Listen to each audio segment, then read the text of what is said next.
খারাপ সম্পর্ক থেকে মুক্তি পাওয়া যায়। অনেক সময় ব্যক্তি সম্পর্কের জালে এতটাই জড়িয়ে পড়ে যে সেখান থেকে বেরোতে পারে না। এমন সময় ব্যক্তি আকিক পাথর বা লাল ইয়েমেনি আকিক পাথর ধারণ করলে লাভ পেতে পারেন। মেজাজ নিয়ন্ত্রণে রাখতে সহায়ক হয়। যখন কেউ আকিক পাথর ধারণ করে, ভিডিওটি মনোযোগ সহকারে শেষ পর্যন্ত দেখুন। আর এমনই সব রাশি রত্ন পাথরের নিয়মিত তথ্য পেতে আমাদের চ্যানেলটি এখনই সাবস্ক্রাইব করুন ও পাশে থাকা বেল আইকনটিতে ক্লিক করুন। ফিরোজা পাথরের গুণাগুণ। এই রত্ন পাথরটিকে সংস্কৃতে পাইবজ, ফার্সিতে ফিরোজা এবং ইংরেজিতে টার্কুইজ বলে। এটি পারস্যের জাতীয় রত্ন। ইসলামী ধর্মাবলম্বীরা এই রত্নকে সর্বোৎকৃষ্ট রত্ন বলে কণ্ঠভূষণ করে রাখেন। দেখে নেওয়া যাক টার্কুইজ বা ফিরোজা রত্নের বিশেষ গুণগুলি। ফিরোজা ব্যবহার করলে কী সুফল পাবেন আপনি কি জানেন? এই পাথরের বেনিফিট মানব শরীরের স্বাস্থ্য এবং থেরাপিউটিক বেনিফিট হয়। এর অধিকাংশ উপাদান তামা ফসফেট হয়।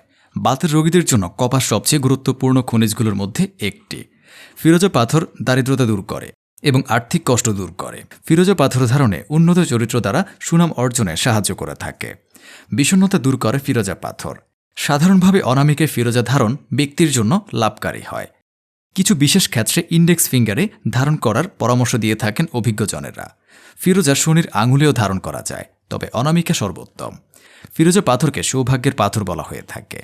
এই পাথর ব্যবহারে আল্লাহ চাইলে ব্যবহারকারীর ভাগ্য প্রসন্ন হতে পারে। ফিরোজাকে একটি বিশুদ্ধ পাথর মনে করা হয়।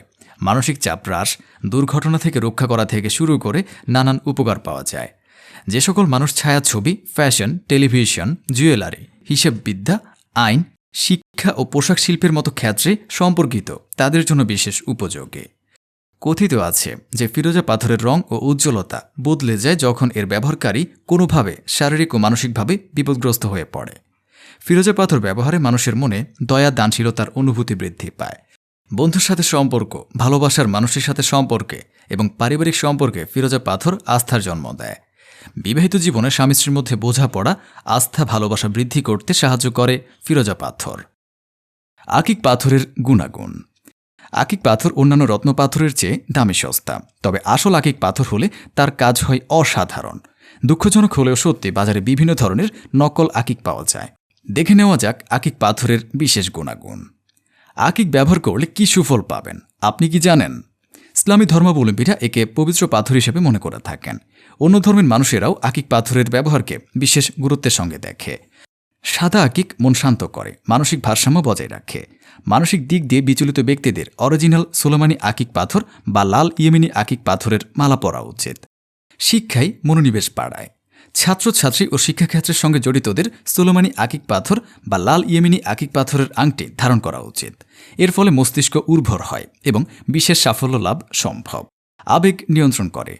আবার অত্যাধিক আবেগপ্রবণ ব্যক্তিদের সোলোমানি আকিক পাথর বা লাল ইয়েমেনি আকিক পাথর পরার পরামর্শ দেয়া হয়। খারাপ সম্পর্ক থেকে মুক্তি পাওয়া যায়। অনেক সময় ব্যক্তি সম্পর্কের জালে এতটাই জড়িয়ে পড়ে যে সেখান থেকে বেরোতে পারে না। এমন সময় ব্যক্তি সোলোমানি আকিক পাথর বা লাল ইয়েমেনি আকিক পাথর ধারণ করলে লাভ পেতে পারেন। মেজাজ নিয়ন্ত্রণে রাখতে সহায়ক হয়। যখন কেউ আকিক পাথর ধারণ করে তখন তার শত্রুরা ভীত থাকে। আকিক পাথর ধারণে স্বামী স্ত্রীর মনের অমিল, পরকীয়া ইত্যাদি প্রবণতা থেকে মুক্তি পাওয়া যায়। আকিক পাথর ব্যবহারে ধর্মীয় সচেতনতা তৈরি হয়। মনে বিশুদ্ধ চিন্তার উদয় হয়। ভালো কাজের প্রতি আগ্রহ বৃদ্ধি পায়। ইসলাম ধর্মাবলম্বীদের মধ্যে আকিক পাথরের তসবিহ ব্যবহার করার প্রবণতা দেখা যায়। তাহলে ভিউয়ার্স, কেমন লাগলো ভিডিওটি কমেন্টে জানাবেন। আর ভিডিওটি ভালো লাগলে লাইক বা শেয়ার করবেন। আর চ্যানেলে পরবর্তী ভিডিও পেতে হলে চ্যানেলটি অবশ্যই সাবস্ক্রাইব করুন। ভিডিওটি মনোযোগ সহকারে দেখার জন্য ধন্যবাদ। শুভ হোক আপনার ভাগ্য।